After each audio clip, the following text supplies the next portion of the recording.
Vanessa. Welcome back to Angels Anonymous. Thank you so much for being here. I'm really excited about today's episode. I probably say that every week. I feel like as podcasters, we all have these things where it's like, okay, let's dive in. Before we dive in, I just want to flag this for a second. Our little isms that we say. But I'm excited to talk about this because I've been struggling with confidence a lot lately. It's an ongoing thing. I've been unpacking it a lot, and I really want to share today the different ways that I've been thinking about confidence and what it means to me and how it's been showing up in my life, how I've been reflecting on it, because I think some of these practices are really powerful and have helped me not necessarily force this energy upon my body or force a smile on my face, but more so surrender into how confidence can show up from this internal place. Something that I feel like we get a lot of confidence from, or what we think we get confidence from, is from the outside, from a new outfit, from presenting ourselves in a certain way, from the ways we identify ourselves, whether it's through our career title, the clothes that we wear, the quality of things that we have, right? When I initially thought about confidence, I think about showing up as like this high priestess kind of tarot card moment where I'm just like sitting on my throne. I've got a bad bitch outfit on. My body's tea. I'm slaying. You know what I mean? But I realized it's almost, okay, how do I say this? It reminds me of the way that we think we can connect with people through gossiping. And I may have talked about this on another episode. I have literal amnesia. I don't ever remember what I talk about on past episodes. So if I'm ever repeating myself, you probably need to hear it twice, or it's just something that's really on my heart. But I've heard this term called counterfeit connection in terms of trying to feel a sense of community, a sense of bonding. And some ways that I see counterfeit connection show up is through the external, whether it's substances that we're using or gossiping, these lower vibrational ways that we try to feel closer to people and feel a part of something. And it reminds me, I'm saying that because it reminds me of counterfeit confidence. And don't get me wrong, I feel like outfits and other things that we do, putting on a little makeup. I crimped my hair today with my little 3-barreler. I got my fit on. Like, I feel cute.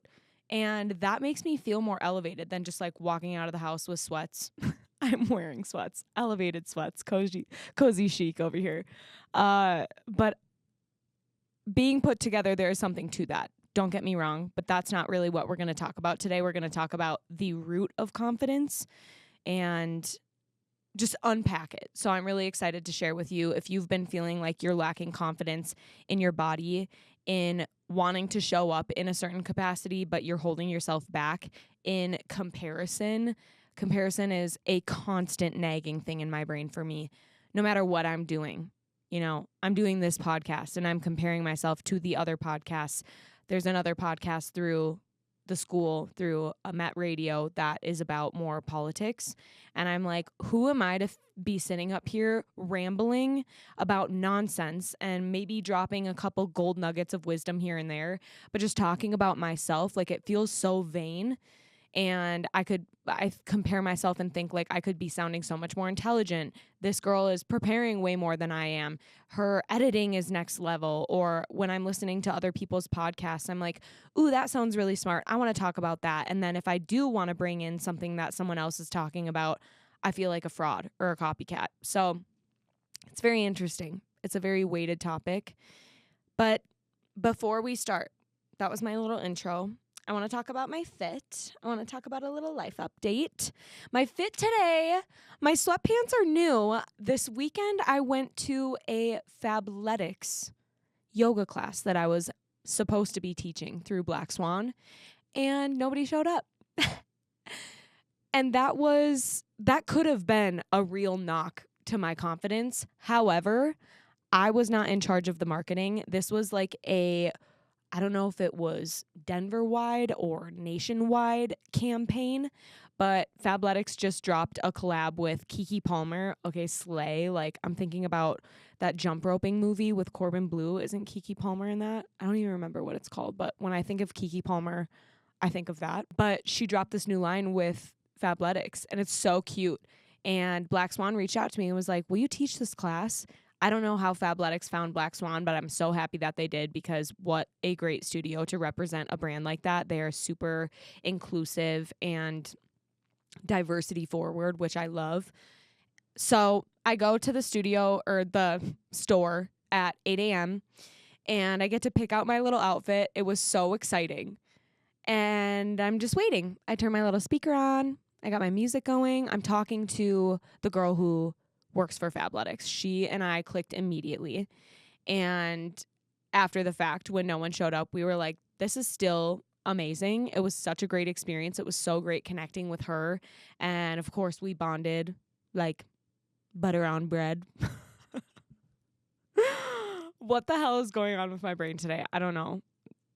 Drop in, Vanessa. But I got a free outfit. These pants were like over $100. And I'm like, okay, Fabi, I'll take these. I've never shopped there before. So I think, honestly, I thought Fabletics was kind of like a cheap brand because of their whole 2 for $24 deal.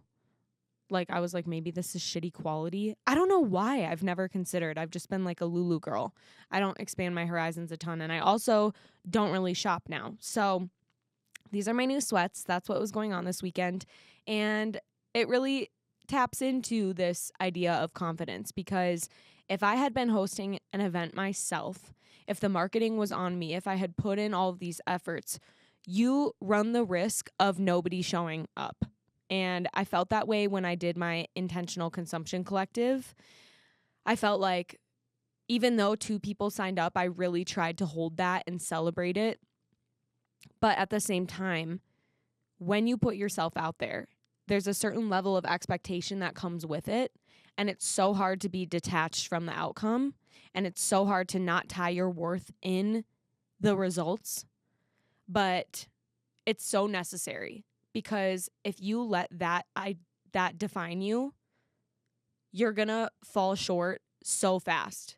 You're going to give up on yourself. You're going to let these negative thoughts take over.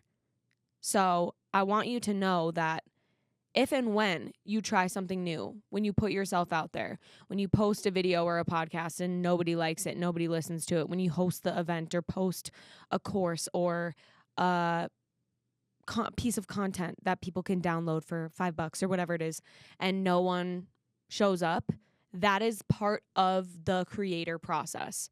It has to happen to all of us. It's part of what builds your character. And when you can zoom out to the bigger picture and see things from that perspective, I just think you can take the lesson with so much more gratitude and so much less tangling this failure in with your worth. Okay? So that's kind of what I was working with this weekend, or sitting with. To finish my outfit recap, this long sleeve is Vuori, and I got it secondhand from a friend. This t-shirt is so old, literally like 5 years old, from H&M, and it says positive days. Look for the good in each day. And there's little hippie flowers and butterflies on it. It's very me coded. I crimped my hair today and I love her. And I have some cute little red Converse on that I got on sale when I was kind of in my shopping era. I feel like a few years ago I was in some shopping era waves where I needed to get some staple items. Like, I always wanted a burnt reddish orange pair of Converse and like a trench coat or a fancy sweater or whatever. So now that I have all the staples, I'm like, I'm good. I can just not shop. I also got a bunch of stuff from my sister. I may have just said this in the last episode. I don't remember. But my sister gave me a whole suitcase full of stuff secondhand. These cute little bodysuits, like the pants and the tank top from Free People. And body yaddy in those outfits. That's so cute. It was so fun to wear them to the yoga studio. I have never had a pants onesie moment, and it was really fun. It's low back, and there's a crisscross in the back. So cute. I also had a friend ask me this weekend if she could borrow some clothes. She sent me a screenshot of the Bachelorette theme of what their trip was going to be like and what they had to wear each day. And she's like, "Do you have any clothes I can borrow? Like, I don't have these things that I'm looking for, and I don't really want to go out and buy anything. I'm trying to literally never buy anything again." And her and I were talking, and we're like, why are we not sharing clothes more? I mean, I know the concept of the lack of trust there. I've had people steal my clothes before when I've borrowed them out to people in college, and it sucks. And it almost feels not worth it because you don't know how trustworthy someone is, how timely they're going to be with returning your items, and it's just kind of a weird exchange. But if we could figure out an organized trust system for borrowing clothes, I know some people do that, whether it's I forget what they call it, like a clothing trade, but more so a borrowing, so you get them back. I think that would be so cool because a new outfit feels so fun, even if it's not brand new tags on, just something new to you. It's so exciting and it can boost that confidence. So borrow some clothes from your friends and wear something that makes you feel comfortable and confident. Okay, let's dive in. I have not meditated today. That was such a long-winded intro. I honestly felt my confidence has been a little scarce with recording. I feel like no matter how much I prepare, my brain just feels scattered. And even if I scripted it out and I have bullet points, I sometimes still can't force the clarity to come through. And then it just feels like I'm wasting your time. So those are some mean thoughts that come my way. But when I ground, when I tap in to myself, it can help ease that intensity of self-criticism. So let's ground. Let's take a breath.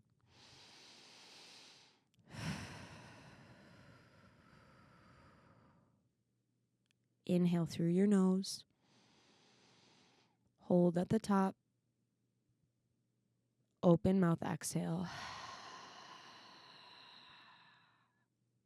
Breathe in. Hold. Exhale, relax your jaw. Last one, inhale. Hold. Exhale.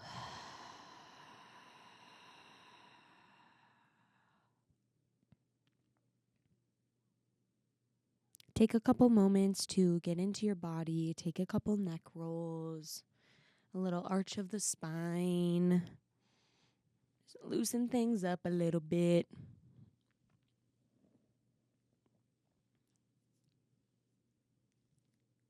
Okay.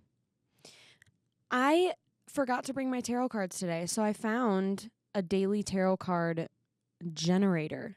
So I'm going to tap the deck to draw a card. This is so exciting. The Fool. Cute. The Fool is our card of the day. Let's see what it means. Let's see what Spirit has to say for us today. Beginnings, innocence, spontaneity, a free spirit. The Fool is numbered 0, the number of unlimited potential, and so does not have a specific place in the sequence of the tarot cards. The Fool can be either placed at the beginning of the major arcana or the end. The major arcana is often considered the Fool's journey through life, and as such, he is ever present and therefore needs no number. I like that.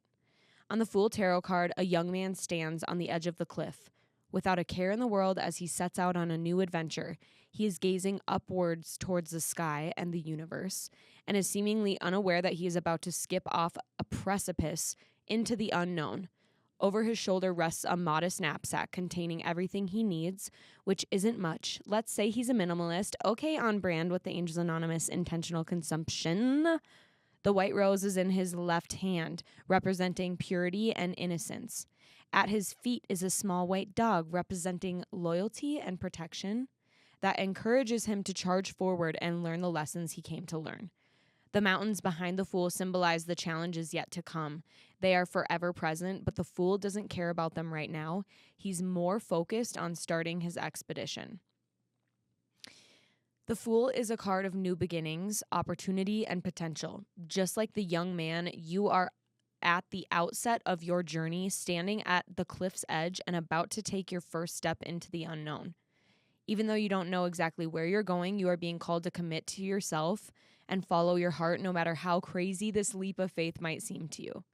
Now is a time when you need to trust where the universe is taking you, and as you undertake this new journey, the Fool encourages you to have an open, curious mind and a sense of excitement. Throw caution to the wind and be ready to embrace the unknown, leaving behind any fear, worry, or anxiety about what may or may not happen.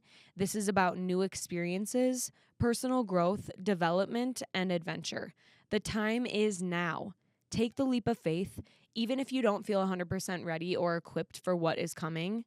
Who knows what it could be? Seriously, what are you waiting for? Do you think you need to have everything mapped out before you can begin? No way, not with the Fool. He ventures out on his journey with just his essential belongings, and now he invites you to do the same. You don't need to wait for someone to give you the green light or hold off until you have the skills, tools, and resources you think you might need. You are ready, and if you've been watching for a sign, this is it.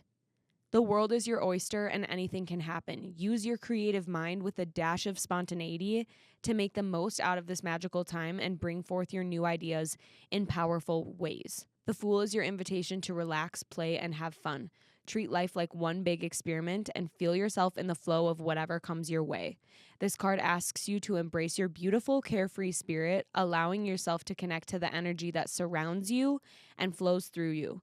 Tap into your fullest potential by stepping into a place of wonderment, curiosity, and intrigue. Live life as though you were a child once again. Laugh more, dance, and let your heart go free. If you're struggling with dread, worry, or self-doubt, this is a really good card to meditate on.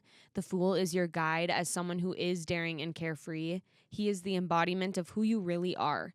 Your free spirit, your inner child, your playful soul. So anytime you experience fear, remember the essence of the Fool as he encourages you to acknowledge that fear and do it anyways.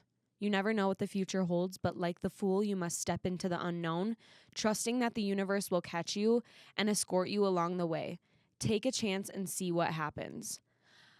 I think that's really cool that we pulled this card because last week we did the Hanged Man, and I said it kind of looked like the Fool upside down. And I feel like this is the next logical step in our journey, right? It's like hanging down with this element of suspense, of being in the in-between, of not knowing what to do next. And now the Fool is coming into your life to remind you that you are at this starting line. And in astrological terms, we are at the astrological starting line too. I'm not going to get into it because I don't know what the F I'm talking about, but I've been listening to this Neptune and Saturn and in Aries and at 0 degrees and whatever is going on. So we're very much at a starting line point energetically in the collective. When we're starting something, sometimes it can feel like the most exciting part. And then once you get into the trenches of the work, it's like, where's the motivation to keep going? But sometimes the hardest part is starting. And I talked about that in the yoga podcast too last week about how the hardest part is showing up on your mat. It's so true. Pressing record for the first time, starting on a new adventure. For me, it's like, I don't know why I'm holding myself from going back to a pole class or going to a dance class or going hiking or going snowboarding more. I keep myself in this shell, even though I am doing things that are out of my comfort zone, like the podcast. But now this is my new normal. So what other ways can we embark on a new journey ahead, carrying minimal weight, minimal energetic baggage, whether that's the pressures that we're putting on ourselves or just feeling like we need all of the tools, all of the education? It's like, no, drop that shit. We don't need 2 checked bags full of shit for a week vacation. You need a little knapsack and go on your spiritual adventure. I hope that resonated for you. The first thing about confidence, not the first thing, we're probably 20 minutes into this episode so far, but the origin of confidence I really wanted to highlight, because going back to how I initially thought of confidence as this outward expression and this thing that comes with getting a certain body size or looking a certain way or presenting myself in a certain way or having a certain level of accolades that brings me a sense of pride and accomplishment. That's how I initially thought about confidence. But then I thought about the fact that there is the word confide in confidence. I think wordplay is so important. Linguistics, etymology, the origin of words. And so confidence originates from the Latin word confidere, meaning to have full trust or reliance. It's derived from the prefix con, meaning with or completely, and the root fidere, meaning to trust. So it means to trust completely or with trust in oneself. It's funny because I themed about it this weekend in my yoga class. I taught a marketing workshop this weekend full of 25 yoga instructors at Black Swan or newly graduated yoga teacher trainees who listened to me about a marketing 101 and talking about content creation. And the owner of Black Swan flew into town and hosted this workshop and invited me to co-lead with her. What a fucking honor. Are you kidding me? Talk about imposter syndrome coming up when I'm leading this room full of badass women and men. And it reminds me of my core power days when I was managing and I was leading teacher trainings and I was having growth conversations with people way older than me all the time. And I look back at that version of myself and part of me feels envious or jealous. Like, how did you do that? And now I had a literal identity crisis after I hosted that workshop. But I also have to remember that that version of me still exists within me. And I don't know if you feel this, but sometimes when I look back at past versions of myself, there's something about my confidence that dwindles if I look back at a different body size, or if I look back at where I was in my career, how much money I was making back when I was a Vikings cheerleader, when I had more clout, however you compare yourself to past versions of yourself. If you struggle with that, I feel you. But I think that we can flip that script and recognize that that version of us still exists inside of us and it shaped us into who we are today. I felt really honored to be able to be back in that space because I feel so called to lead and to share and to inspire. I do that in so many ways through the podcast and through teaching yoga and even attempting hosting little groups and whatnot. But doing a live workshop, there's a different level of pressure there. I felt like it was a different level of public speaking. And you've got all these eyes on you and you're looking around, seeing if people are being receptive. Afterwards, the owner of Black Swan was like, people were taking notes the whole time. And she's like, you did such a good job. And that was so nice to hear, such a gift to have that reassurance from somebody that I admire so much, because I literally crumbled after. I was not expecting putting myself out there in that way to take as much energy as it had. I get done with my lecture and I get in my car and my brain starts spiraling. Have you ever, if you were in sports growing up, or for me, I was a competitive dancer, or when you give a presentation or have a job interview, do you immediately start criticizing yourself after you complete the thing? Because I think we get the hype, like we get excitement on the front end, and then once it's done, we think we're going to feel relieved. And there is partly relief, but the other part is that self-criticism, that survival mode that comes into play. I was thinking that I wasn't concise enough. I rambled. I don't know if I gave anybody any tangible takeaways. I took up too much space. There were so many. And I noticed myself feeling so dysregulated. I was so excited for the workshop. And when I got done, I got slapped with insecurity and comparison with myself that I was not expecting. So I go home. Spencer, my boyfriend, meets me at my house. And because I've been so practiced in emotional regulation lately, I'm like, excuse me, babe, I need a minute to regulate.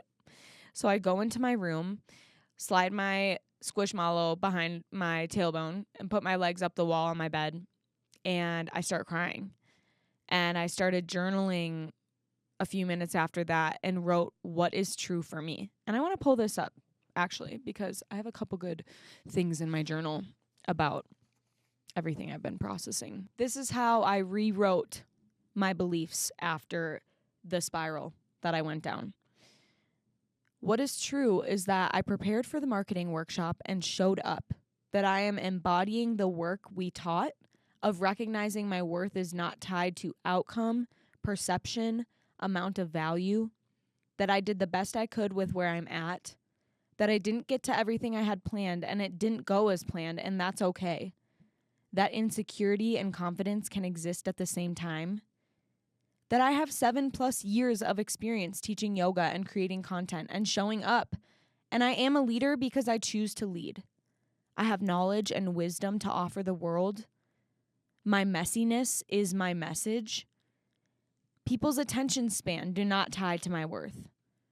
I provided everything I could with the time that I had, and it will get better as I do it more. The opportunity for improvement is exciting. I'm proud of myself. I'm doing what I feel called to do. That felt big, and it was. I desire to lead in spaces like that more. I am powerful. I am inspiring. I show up anyways. And that completely undid the spiral in which I was headed in a matter of 10 minutes. And I hope that this is a reminder that emotional regulation is so important to catch ourselves when we start to get swirled up in these insecurities, in these survival modes.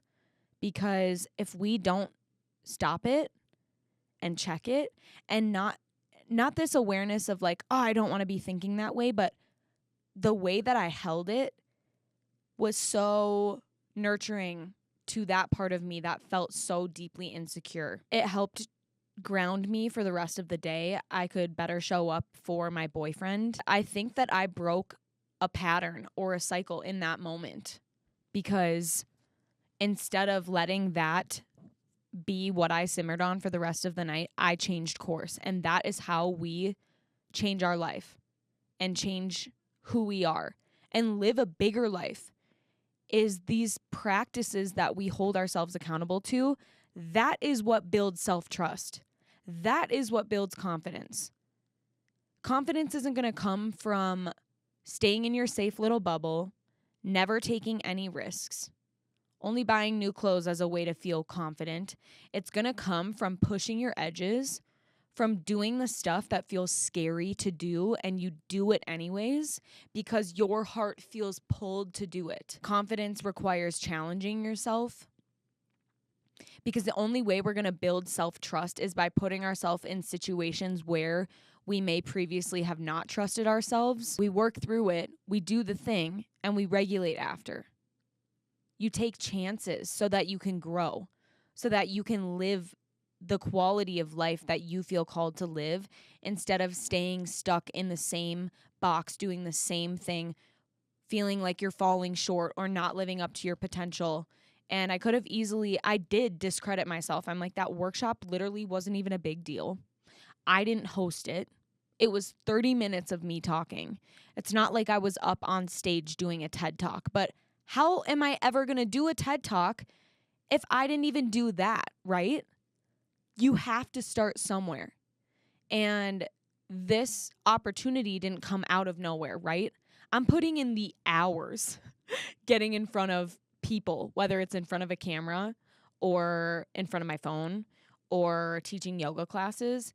I'm choosing to become an expert through practice in this way because this is how I want to show up. This is how I want to live a full life. I feel fulfilled and in line with my purpose when I'm expressing, when I'm sharing authentically the things that I'm going through. We also talked about in the workshop, the owner led an initial, Maddie is her name.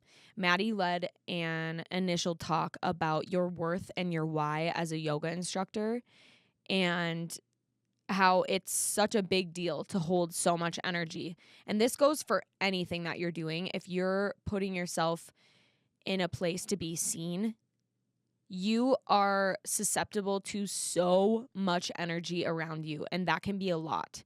Because when I'm teaching a class, I could see someone scowling and think that they're not having a good time because of me.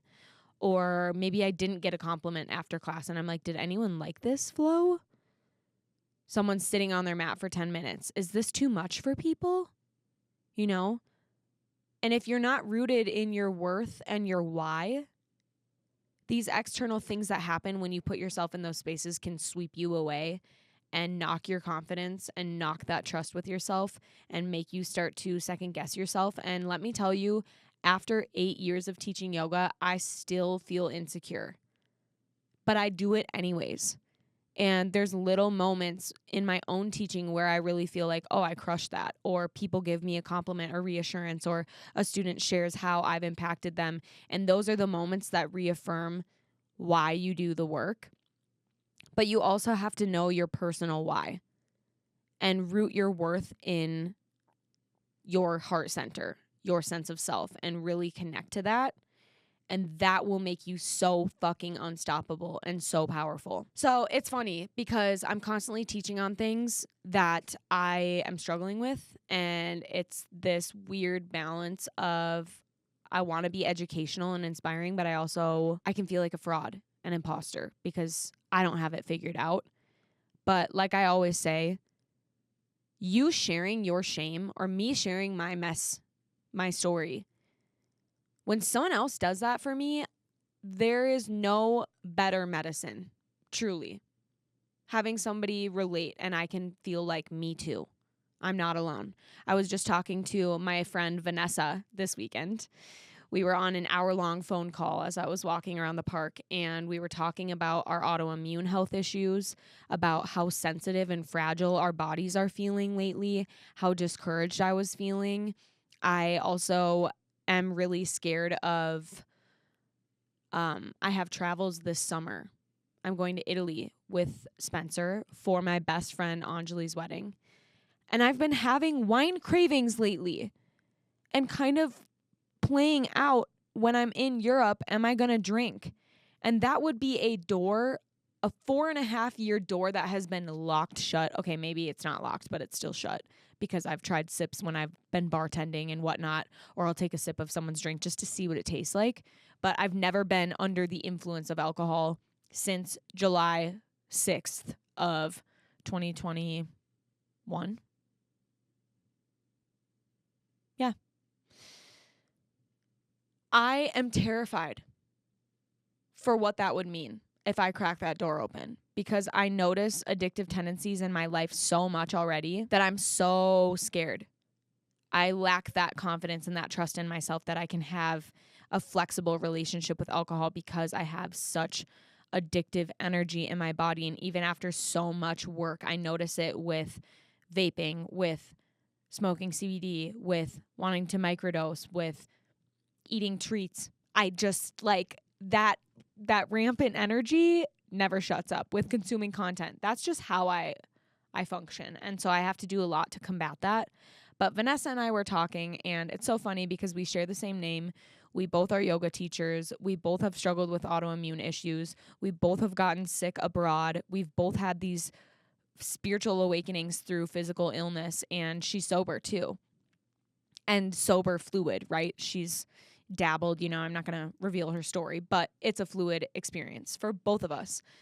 And having her just say that I feel fragile too, and I'm struggling with this shit too, and I don't know what the F I'm doing, and I'm living at home, and don't know where I'm at financially, and the corporate world makes me feel like I'm having a crisis every day. All the topics we covered was such medicine for me. And it wasn't a gossip sesh. It wasn't a complaining sesh. It was this release, this vent that gave me permission to feel like I'm not broken and I'm not alone. And that's what I hope that this podcast does for you. I hope that you have people in your life that do that for you, because all of these things that I'm talking about help build confidence, because it quiets the voice that knocks at your self-esteem, your self-worth, that voice that says, I'm not good enough. I'm a lazy piece of shit. I have no motivation. Why can't I be more resilient? Why can't I push harder? What are those beliefs for you? What starts to eat away at your mental, at your sense of self? And maybe you could try taking a moment to just sit in your journal and write that shit down, and then write, if you were talking to a loved one or a best friend, what would you need to hear? What is actually true? And for me, pen to paper is so powerful because it drops me into a level of intuition that nothing else does. When I'm writing, like my thoughts get so much slower and wisdom comes out that I wasn't even conscious of. So I think that's a really good skill to start building trust with yourself or start boosting your confidence. I think really confidence comes down to support. How we're supporting ourselves on a day-to-day, the people that we're surrounding ourselves with, the circles that we're in, the practices that we have, the way that we take care of our bodies. If we're in integrity with what we know we need and we can honor that as best as we can and give ourselves compassion when we fall short of that, that is a way to build confidence. And I'll tell you, I feel so confident today after having whole spirals of imposter syndrome. Just working through all of this shit that I've been thinking and struggling through. And it's a combination of my own thoughts, my own journaling, working with chat to figure out what the F I'm going to talk about today, calling a friend, going to a sister circle last night, working on inner child work there. I also loved that about the tarot card because we did an inner child meditation last night, which was super powerful. And I've been working with inner child stuff. It's been coming up the last couple weeks. So I thought that was really interesting too. But I just feel like I'm in this chapter of support and healing after feeling so alone and trying to hold it all by myself. And I'm so grateful that I took the actions that I needed to get the support that I needed. And it was hard. I held myself back for a while. And after a phone call with my mom, feeling so helpless and unsupported with my physical health, she's like, call a doctor, get some blood work done, girl, find someone in your network. And I was like, okay, yeah, I guess I can do that. Did that. Has eased so much of my anxiety, built confidence back with my body. I'm on a new supplement protocol with a doctor. I feel supported. I feel confident. I feel trusting that it's going to work. My gut symptoms have already improved. Thank God. But it's an ongoing process. I don't think this 1 month protocol is going to be the cure. I'm hoping that there is some improvement. But this is a lifelong thing, especially being a sensitive person and having different ailments or different challenges, mental health challenges, physical challenges, emotional challenges. We need to take care of our bodies in a way that the rest of the world, it may seem that nobody else is. You may require a different level of rest, of care, of nurturing, of processing than other people do to help boost you to a level where you can show up confidently, centered, believing in yourself, giving yourself enough energy to go do the things you feel called to do. On that same vein of taking action and asking for support, if you're at MSU or if you're at a college that offers different services, I get therapy for free right now, and it is such a godsend. There's group programs that you can do. Getting support for your mental state is so important. And therapy cannot replace like a group experience or a group setting or your yoga practice or vice versa. But I think it's so important to use the tools that you have at your fingertips. And if you don't have them, see where you can find accessible ways to tap into resources. There's free classes, there's free meetings, there's recovery meetings at school that are free, and you don't even have to have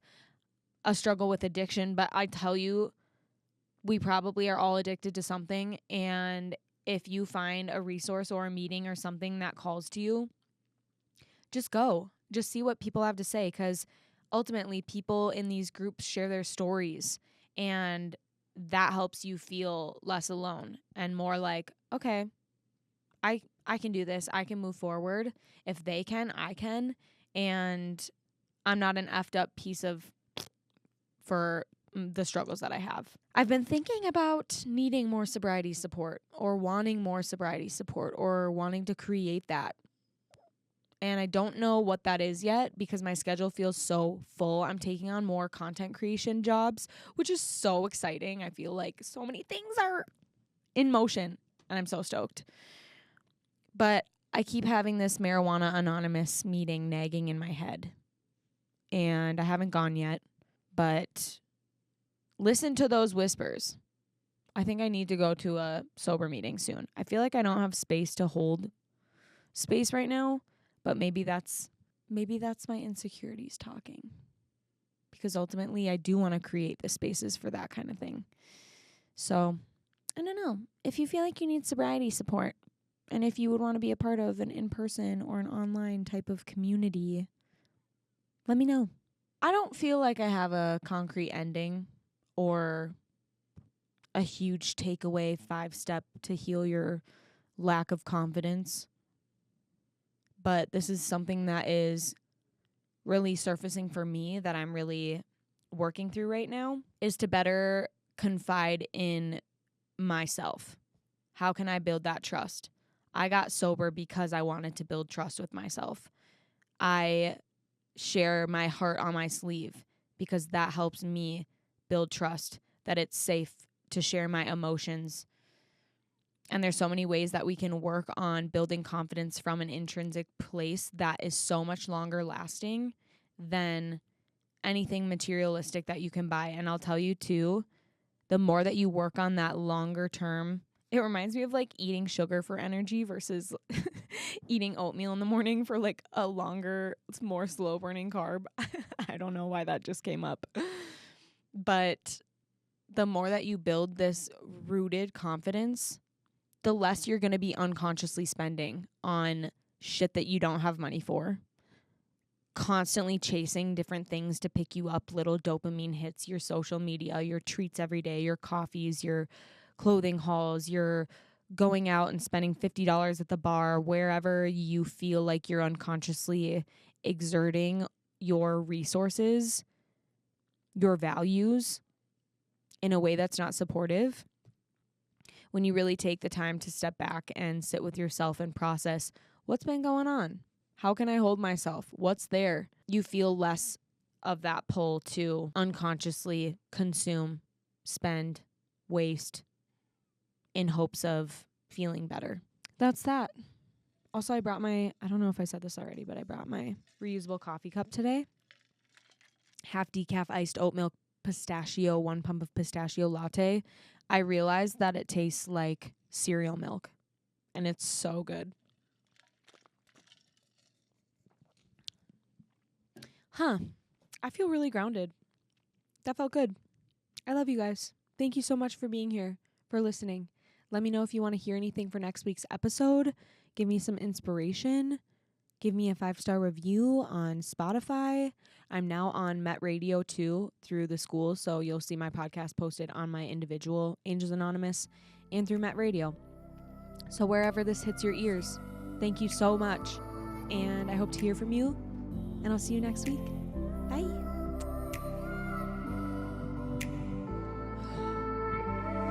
Done! Perfectly imperfect.